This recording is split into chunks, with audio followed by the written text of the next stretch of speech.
Vamos a conversar enseguida con el doctor Francisco Herrera Arauz, director de ecuadorinmediato.com, que fue una de las primeras páginas, por no decir la primera, con carácter informativo, con entrevistas, etcétera, que empezó a sacudir las redes sociales. Francisco, un gustazo verte. ¿Cómo estás, Francisco? Jimmy, buenos días, qué gusto saludarle. ¿Cómo están todos allá? Bien, bien. Un saludo muy cordial. Me estaba acordando Omar, aquí. Saludos a Londra. Me estaba acordando aquí cuando nos vimos en Nicaragua, coincidimos en las dos vueltas, me parece. ¿Te acuerdas todavía? Febrero de 1989. Qué memoria. Yo ya no me acordaba. Bueno, Francisco, la confianza es de años, es periodista, por eso es que lo tuteo con mucho respeto a Francisco. ¿Cuáles son los retos que tiene que afrontar, o que ya está afrontando, de hecho, el presidente Guillermo Lasso? ¿Cómo evalúas estos primeros días de la gestión del nuevo gobierno? A ver, yo veo dos que son difíciles. El primero es la reactivación del país. Y el segundo, luchar contra su propio legado, contra su propia hechura. Reactivar el país implica algo urgente: superar la crisis sanitaria y abrir el empleo, facilitar el empleo. Es urgente, no podemos continuar así, tenemos que reactivarnos, hay que salir ya, vacunarse es indispensable y comenzar a producir, porque hay demasiado desempleo, hay crisis. No hay economía que aguante el ritmo que estamos llevando, y entonces es indispensable que desde el gobierno y desde el sector privado, desde la economía popular y solidaria, entre todos hagamos efectivo aquello de la reactivación. Y lo segundo es luchar en contra de su propio legado.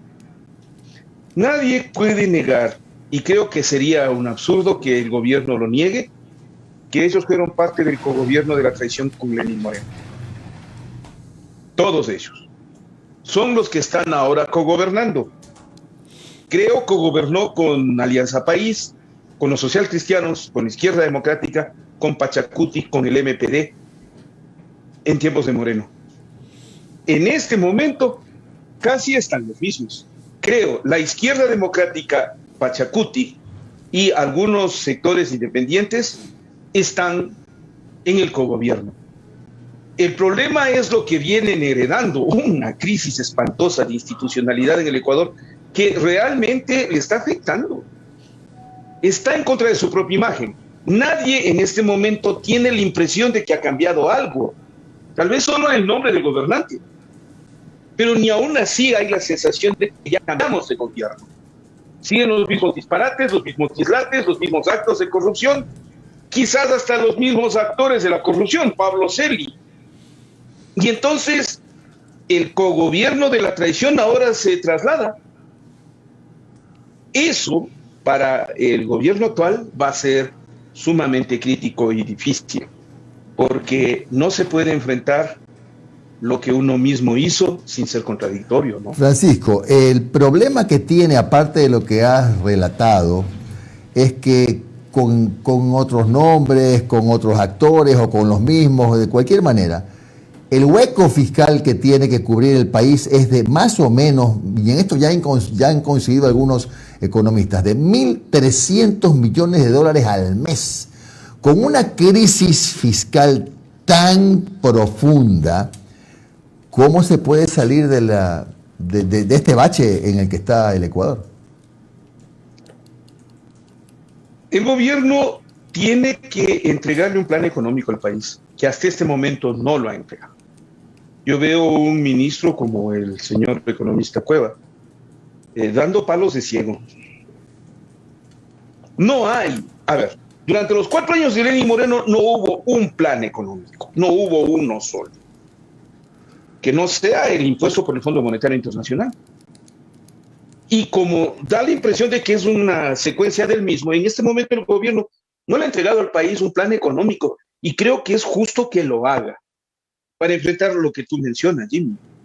Sin un plan económico no le veo. No le veo, es así de simple. Es cometer error tras error, es ir en una secuencia de conflictos, tratando de solucionar, tapar huecos, pagar a uno, no pagar a otro, deber, en fin. Francisco, No creo que eso se merezca el país. ¿qué salida le ves tú como comunicador a lo que está pasando en este momento en la Contraloría del Estado, con una Contraloría que para algunos, el cargo de Contralor incluso está vacante, con una suerte de pase del florón entre la Asamblea y el Consejo de Participación, que ninguno toma una decisión? Posiblemente hoy la Asamblea lo que haga sea instar, exhortar al Consejo de Participación para que el Consejo de Participación vea la forma de nombrar un contralor encargado. ¿Qué salida le ves tú o cómo ves tú este suceso?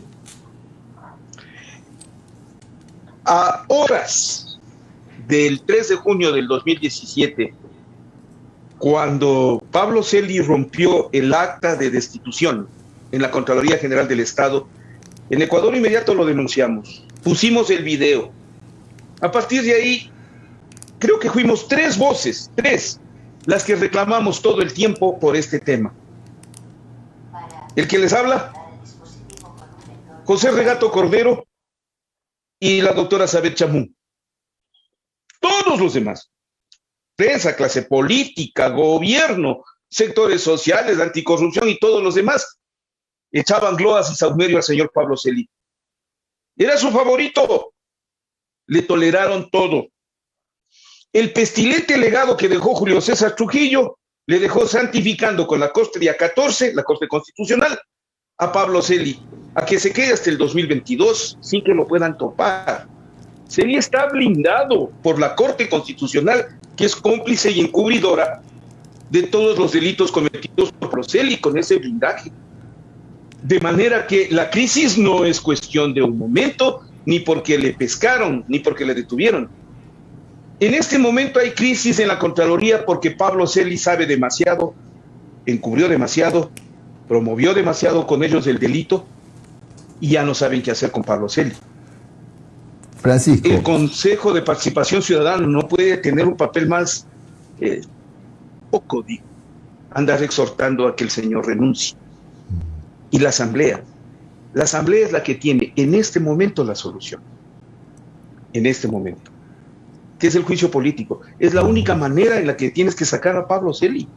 No le puedes sacar institucionalmente, no le puedes sacar por renuncia, no le puedes sacar por juicio. La única alternativa es la destitución vía Asamblea Nacional. Claro. Pero la izquierda democrática y Pachacuti le protegen a Pablo Celi, junto con Creo, y por lo tanto ya le corrieron a 1 o 2 meses más el juicio. Esa es la crisis verdadera. Francisco, ¿qué opinión tienes de lo que ocurrió el fin de semana en la CONAIE cuando fue elegido Leonidas Issa? Bueno, había 5 candidatos y sabemos que de los 3 que llegaron, uno de ellos era, por llamarlo de alguna manera, de una línea menos dura, y la señora Andrade y Leonidas Issa de una línea, en cambio, más dura, ¿no? De oposición, por llamarle de alguna manera. ¿Qué lectura le das tú al tema de que hoy la CONAIE esté presidida por un hombre de aparentemente sólidas convicciones de izquierda? Si leen el reportaje del periodista Benjamín Benson, lo publicamos en Ecuador Inmediato, cómo se compró al movimiento indígena y cómo se preparó un plan para derrotar al correísmo o al socialismo del siglo XXI, desde noviembre del 2006, que el movimiento indígena habría sido cooptado por la CIA y por las fundaciones del sistema norteamericano. Lo que pasó con el movimiento indígena es evidente, ¿no? Se convirtió en instrumento lamentable de los norteamericanos. Por eso está fracturado, dividido, en contradicciones, y sus bases no tienen una explicación real de qué es lo que ha pasado con la dirigencia de estos últimos años, de Lourdes Tibán, de Yacu Pérez, de los dirigentes amazónicos, de Charupi, o de Vargas, o de Marlon Santi. Entonces, la llegada de Issa es probablemente una reacción a ese conflicto interno del que sí sabían, porque era demasiado ya ese papel muy servil a los norteamericanos del movimiento indígena. Si eso es cierto, y lo que dice el periodista Benjamín Benzo. Doctor Herrera. ISA viene a significar entonces una especie de reivindicación de las bases. Vamos a verlo. ¿Hasta qué punto le van a dejar ser tan radical a Leonidas Issa? ¿Y hasta qué punto él puede representar la oposición a este gobierno? Porque en este momento, este gobierno no tiene oposición. UNES está separado, disuelto, complicado, todavía no se repone de la derrota. Y lo que queda es el movimiento indígena, porque todos los demás fueron con Moreno y ahora están con Creo. Es más que evidente. Doctor Herrera, ¿cómo ha estado? Omar Jaén le saluda. Un gusto verlo. ¿Cómo está, doctor? Oiga, que usted ha sido un rockstar aquí. Todo el mundo está que le envía saludos. El Basalto dice saludos de cariño y gratitud a los migrantes. La familia Jurado Salinas también los saluda desde Playas. Doctor, a ver, usted ha hecho más que interesante una radiografía del poder. Ahora le pregunto, hágame también un análisis de lo que en teoría, y ojo que pongo énfasis en teoría, es la oposición. ¿Qué pasa con UNES? ¿Qué pasa con Pachacutic como tal en la asamblea? ¿Qué pasa con las organizaciones sociales que en su momento fueron tan combativas en otros periodos y ahora parece que guardan silencio? ¿Cómo ve a esa otra orilla del quehacer político en el país? Yo no pensé que Creo lograse unificar con tanta facilidad a todo el escombrero que dejó Lenín Moreno. Pero veo que la traición les une, ¿eh? Es bastante fácil entonces comprar con la moneda de la traición a todo aquel que quiera sumarse. Vean la Asamblea Nacional. La Asamblea Nacional ha logrado concentrar alrededor del gobierno a la izquierda democrática, a Pachacutic, a Creo, a los del bloque del BAN, para que todavía ni siquiera se defina con precisión para qué. Para apoyar al gobierno, me imagino yo. El primer reflejo de que funciona el bloque de la traición es lo que acaban de hacer con Pablo Celi. A Pablo Celi lo va a tener que encubrir el gobierno porque es de ellos. Pablo Celi es parte del anticorreísmo ampón. Y eso genera complicidades, sabiendas, amarres, y hay que protegerlo. La oposición podría tener tres vectores. Al primero, que yo le veo como oposición, porque le sabe, porque les conoce de memoria, son a los socialcristianos. No se olviden que son los primeros que han sufrido de la traición con Creo. Ellos eran parte de ese grupo.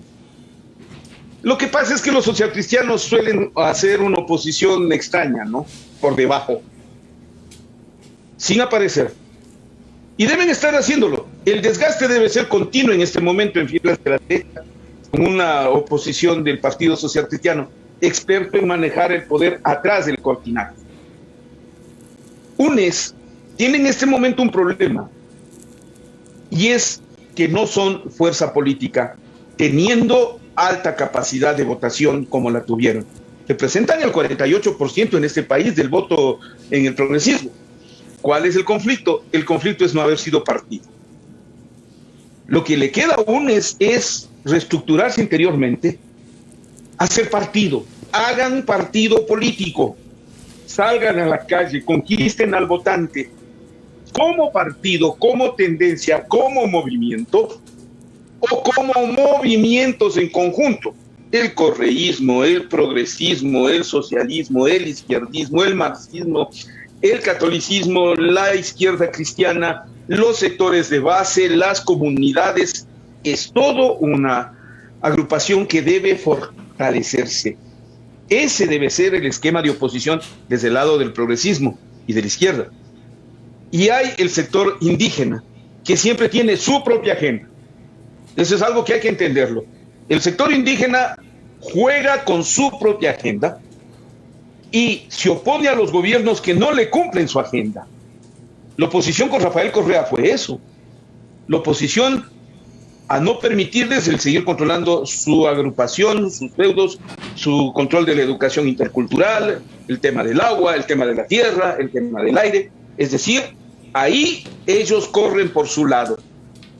Y si Guillermo Lasso no les cumple, esa será otra oposición. Pero esos son los 3 parámetros de oposición. Doctor, pero sí nos percatamos que desde el gobierno de Guillermo Lasso se intenta posicionar que es el sector indígena el verdadero contradictor del gobierno. Porque incluso Guillermo Lasso ya dijo, está bien, cuando regrese a Estados Unidos después de mi operación, yo me voy a sentar con Pachacutic. Con Pachacutic, con la CONAIE, yo me voy a sentar con ellos. Es decir, desde el propio poder están posicionando que su oposición es el sector indígena. Y las otras 2 vertientes que usted acaba de mencionar las deja de lado.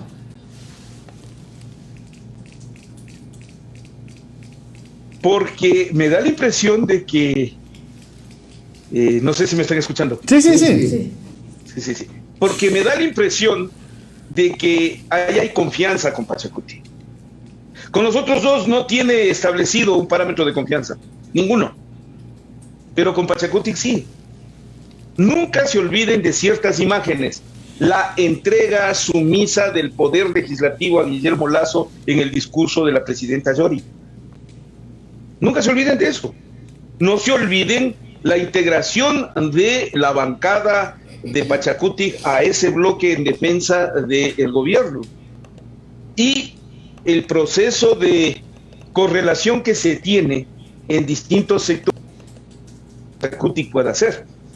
Entonces, mi visión sobre el tema es que tú te sientas a dialogar con iguales, no con oponentes.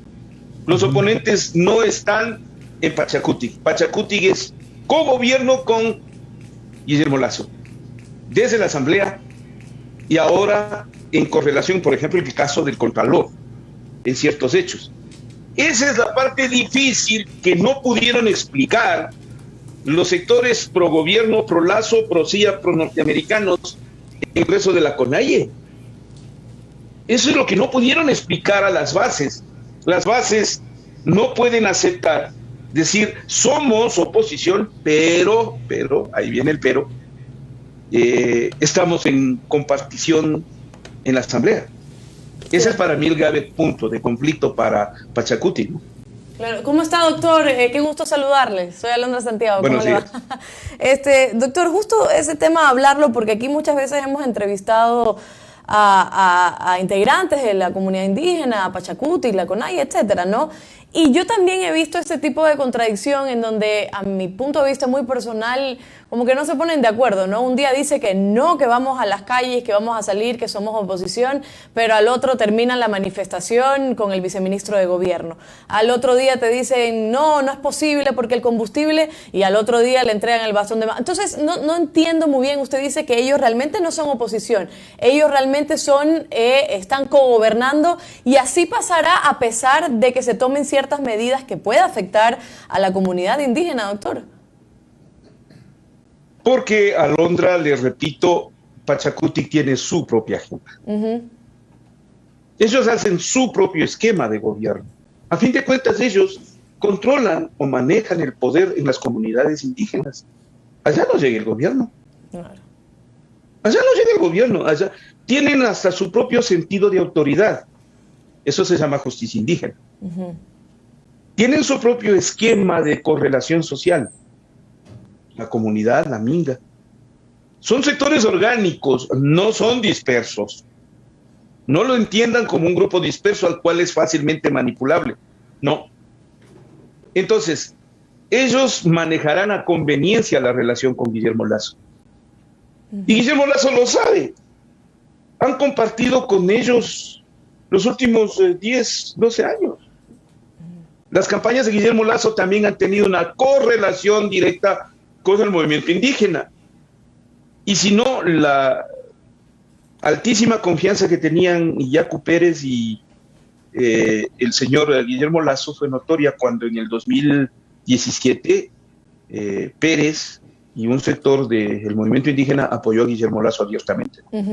Doctor, otra pregunta que tiene mucho que ver con lo que usted dice, que este gobierno no tiene oposición y UNES está separado. yo creo que por ley de la vida, y usted también debe saber, por entropía social, todo debe componerse de oposición, ¿no? De blanco, negro, de arriba, abajo, etcétera. Y sin embargo, yo considero que cierta parte de la población, aquella que votó por Andrés Arauz, que votó por Rafael Correa, desde un principio quiso saber cómo iban a hacer esa oposición, cómo iban a formar esa oposición, y el discurso que siempre se lo dio, el primer discurso de hecho de Rafael Correa fue gobernabilidad. La palabra gobernabilidad, y que serían una oposición muy tranquila. Y yo no he visto tampoco que haya este elemento de oposición porque tal vez no ha pasado nada o no hay ningún componente político para que haya oposición. ¿Es así o tiene que ver con esta separación que hay dentro del partido? En la filosofía hindú dicen que el peor tigre es el tigre herido, ¿no? Porque el tigre herido suele retirar a la merced a esas heridas y planificar el siguiente ataque, que puede ser mucho más artero, mucho más difícil.